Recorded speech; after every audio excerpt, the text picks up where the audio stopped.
indeed an honor and deep privilege to be here in front of you today as a grassroots organizer from Steel City, Hamilton, Ontario.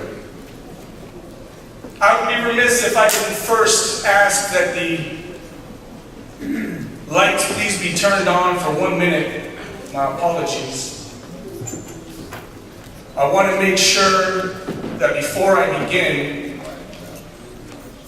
we provide sufficient acknowledgement and recognition to the host committee volunteers who made today happen. Will you please stand up? The organizers of the host committee, will you please stand up if they're in the room? If they're not in the room, we're live streaming. Let's give them a hand of applause.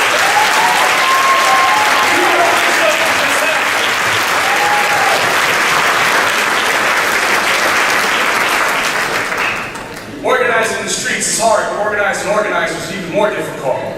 We saw that in the last set of questions.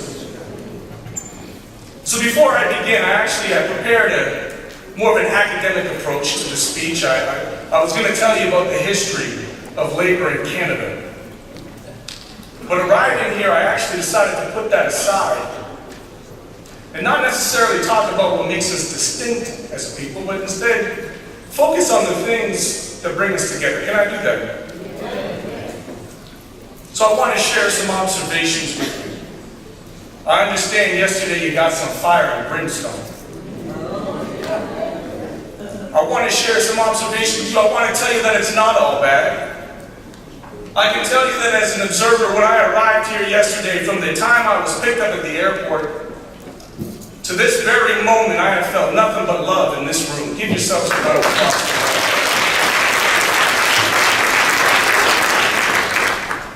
What an incredible opportunity to be in a room of black excellence and leadership. And when I was on my way over, one of my mentors, an auntie, she said to me, "Brother Green, what are you going to bring to them?" I said, "Oh, I'm going to be speaking on getting some." She said, "What?" I said, No, I have a lovely spouse back home, a 1-year-old child. I wasn't talking about that. I was talking about getting some. And she said, "What did you mean? Like, I don't understand where you're going with this, Brother Green." I said, "Getting some justice." I said, "Getting some solidarity." I said, "Getting some seats at the political table." I said, "Getting some power." And this auntie, she's a smart auntie, as all of our strong black women are. She said to me, "Now, my young brother, why would you talk about getting some instead of talking about getting all?" She's a very, you know, the black woman has an amazing ability to motivate us. And I said, no, sister, my auntie, this is not about getting some. You see, some is really the plan. Some is the blueprint. I come from the grassroots. I don't belong to any parties. In my country, I gave up on my parties a long time ago. Didn't see myself reflected in their leadership. Didn't see my issues brought to their table. No, I would not be used on election day to get out the vote.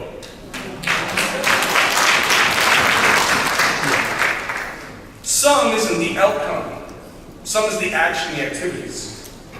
And how we do it in my city, and I'm sure it's how you do it in yours. In fact, I've already observed it. Some stands for the following. First, we must socialize.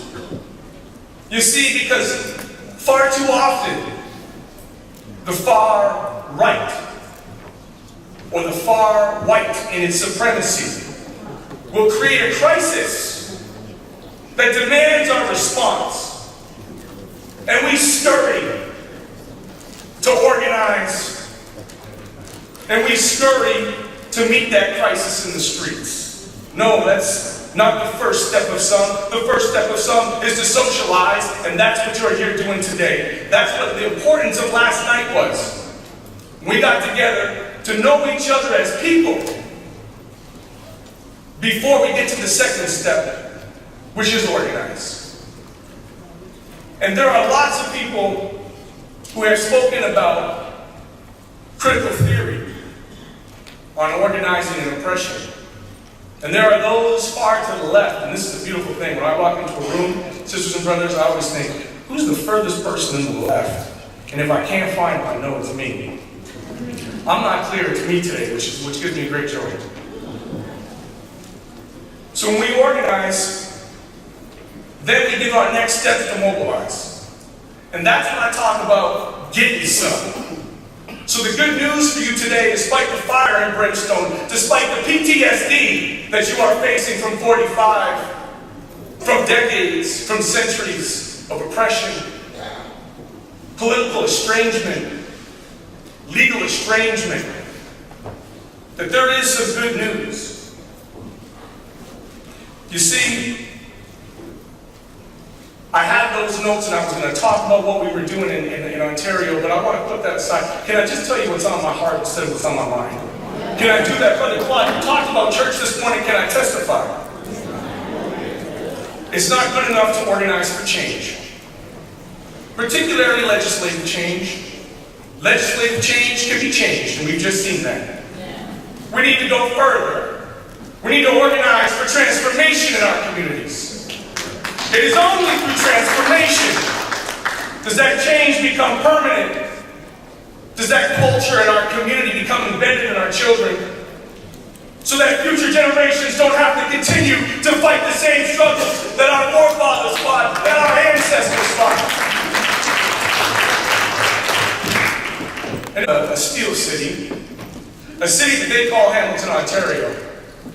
And when I was on the campaign trail, I would talk about how Ward 3, my ward, was to Hamilton, what Hamilton was like to the rest of the country. That when times were good, the industry and the workers built our city, and therefore built our country. But with free trade and the silent approach of neoliberalism, our jobs got shipped away to jurisdictions not overseas, but in fact, in many cases, to here, to the United States of America, where states would fight against each other competing for these jobs, slashing taxes, slashing workers' rights, slashing wages, in order to steal big industry down here. These are not historic fights. These are fights that our sisters and brothers are fighting on the picket lines today. I can tell you right now, we have 20,000 pensioners who have been put on a bankruptcy list with U.S. Steel while they put themselves on the creditors list. CCAA is theft, stealing from the workers, stealing from what they gave in all those years. But I can tell you that our legacy in Canada is long. And you would look at me and I can fit into many categories, as you know. They say, yeah, that brother, he's got some shade, but I don't quite know how. We'll bring it in, okay. People ask me to this day, where are you from? I say, I'm Canadian. They say, no, what about your parents? Where are your parents from? I say, my parents are Canadian. What about your grandparents? My grandparents are Canadian. My family goes back 7 generations in this country.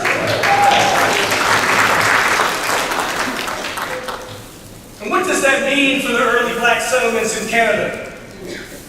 When I was a young man, every February being subjected to Black History Month. And I say that because the way the white education system frames Black history in our schools is that it ties us, it shackles us to the chains of oppression and says you were only ever slaves. When they talk about Italy, they give them Rome. When they talk about Greece, they give them Athens. When they talk about us, they only ever talk about the slavery. And I know what you know is that we are descended from kings and queens.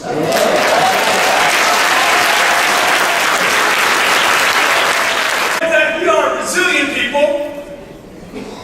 And just like my ward is to Hamilton, what Hamilton is to the rest of the country, I believe I am to Canada.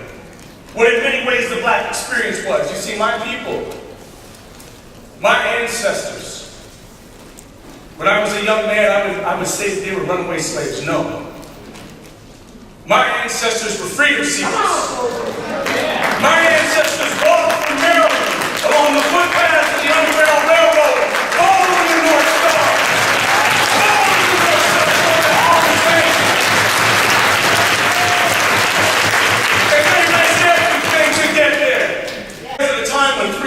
more men could automatically be detained just for me. And yet here they were, Hamilton, Ontario, 45 minutes away from St. Catharines, 45 minutes away from the Black Moses, Harriet Tubman. That is my roots. You see, when they talk about the grassroots, they often think about the green on the surface. But you know what they do to grass? They try to cut it. They want to make it uniform. We can't allow for that to happen. We got to exist in our roots. You see, there is no Canada and America in the Black experience. There is one experience, because it doesn't matter where you were on the manifest when those ships came over, whether it stopped in Jamaica, or whether it stopped in Virginia, or whether that ship at Halifax, it does not matter. We are all leaves on the same branch of the same tree. And if we're here talking about international unionism, we know there's some sisters and brothers who are being left out. I can tell you, because I've had the privilege and honor of traveling to Johannesburg, South Africa, of traveling to Accra and Monrovia, Liberia.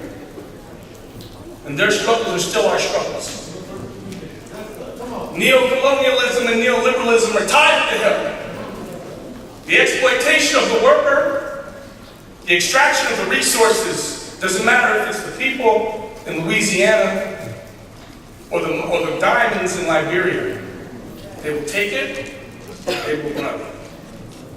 That's why the call to action, instead of organizing for change, is organize for transformation. And in that transformation, we need to reach across the ocean.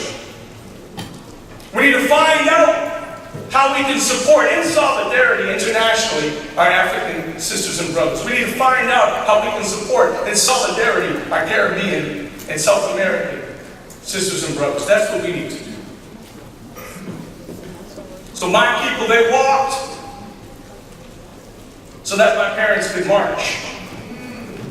And my parents marched so I could sit at that table. And our history is deep in Hamilton, Ontario. You see, we are a city of firsts. In the 1850s, groups of distinguished men and women got together to organize in their professions. And you know, in the early and late 1800s, we were prospering when we reached Canada. It wasn't until the 1900s, in the Industrial Revolution, when the scarcity started, that shift came, and institutional supremacy became legislated in our country. So the only job that you could get was to be a sleeping car porter. And in our city, we have the first Distinguished Citizen of the Year, a man by the name of J.C. Holland. We celebrate him every year at our Black History Month. We celebrate the fact that he was the Distinguished Citizen of the Year, the first Black Distinguished Citizen of the Year in Hamilton. But what we don't celebrate, what has been missing from that story, is he and two other men were integral to certifying the sleeping car porters in our city. That the intersections of race and economics have always been present. And before you had Jesse Owens, we had the Honorable Raymond G. Lewis, Canada's first Black Olympic medalist, who also, as a sleeping car porter, could find nowhere to train. He would run alongside the train cars on the cinder block tracks. And before you had Obama, Hamilton had Lincoln Alexander, the first Black member of Parliament and the first Black Lieutenant Governor of Ontario. In the 1960s, he was there. And I wish I could tell you I was proud to say the following, but I'm not. That on October 27th, 2014, I was elected as the first member of City Council of African Canadian descent, the first person of color in our City Council in over 150 years. Not good enough to celebrate our firsts. I want to celebrate our 31st, our 51st, our 101st. And so that is the call to action here this weekend. That this idea of liberation theory being tied to production, being only a matter of employment, that is false, in my humble opinion. I believe that liberation happens in our homes. I believe that liberation happens door to door, street to street, neighborhood to neighborhood. And when my sisters and brothers from SCIU and that healthcare, when they talked about war, they weren't speaking hyperbole. People are dying in our streets. People will die from the cuts to healthcare. People will die from the over-criminalization and policing of our neighborhoods. And you look to Canada and you say, well, you know, in Canada, everything's fine. See, we do a really good job of what we like to call maple washing. The over-glorification of the exceptionalism of being next to the things that are happening in this country. That's not good. I don't judge, relatively speaking. I judge on the whole. And so yesterday when we talked about the intersections, we often think about race and religion and economics, and we don't talk about the vertical intersection, in my opinion, of age. I have been in many of these rooms and many of these organizations as the youngest person, and they're always asking the question, how do we bring youth in? Youth today, as they say. Just like your parents said about you, and so on and so forth. I'm here to tell you more good news. I'm here to tell you that throughout the history of modern Western civilization, at the forefront of every civil rights movement, students have been present. Youth have been leading. Youth have been sacrificing their bodies. It doesn't matter if it was Selma in the 60s, or the Panthers in the 70s, or Black Lives Matter today. You have been leading this movement. I know that because you were all youth once. To our Toronto experience, if I could just, in Ontario and in Canada, share with you the following. Just so you get an understanding of what solidarity looks like for us as Canadians. Keep it in mind, round numbers is about 30 million black people, as I understand, in the United States of America. That's our entire population. So our statistics are relative, if we could. In our school systems, we have police. In our school systems, we have police arresting and handcuffing 6-year-old children. In our school systems, we have some of the highest dropout rates of black males. In our prison systems, we have some of the highest populations, next only to our Indigenous sisters and brothers. We have in our streets racialized men being shot with impunity. We have in our streets the practice of racial profiling, stop and frisk, street checks, carding. And you know, it never dawned on me, I never truly got as politicized until I went over to Johannesburg. And I was talking to the ANC youth organizers, and I asked them, what was it like? What are the effects of apartheid? And they told me, comrade. They don't say sisters and brothers, these sisters, I mean, they're serious. Comrade Beanie. In South Africa, you need papers to travel from one township to the next one. Papers. And I can tell you that the practice of racial profiling, street checks, and carding, the arbitrary stopping of black people disproportionately 4-to-1 to everybody else in our country, is the same practice whether they're asking for your papers or your driver's license, whether they're writing it down or putting it in a system to be shared with agencies. It's the same practice of apartheid and legal estrangement to let the apparatus know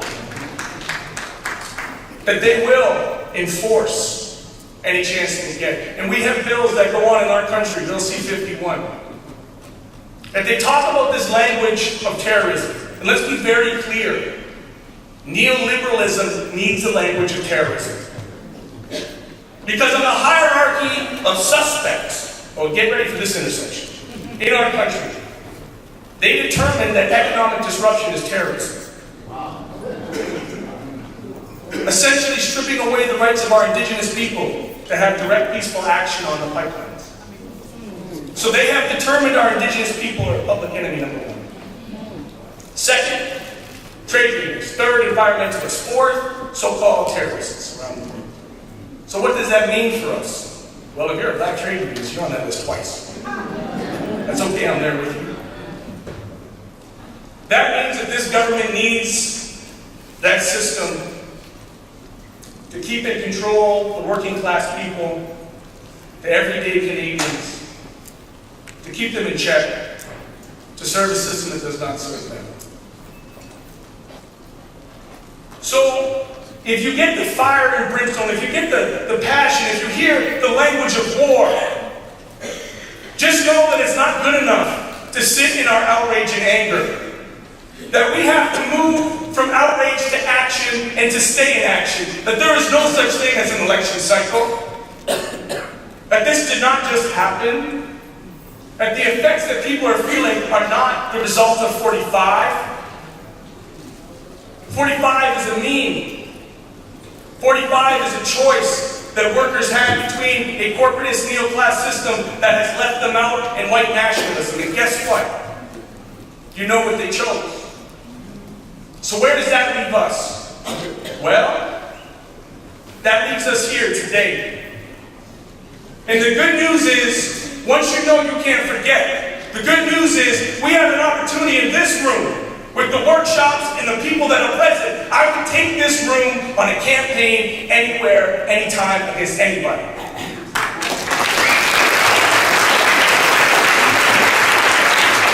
Communities, let's get some.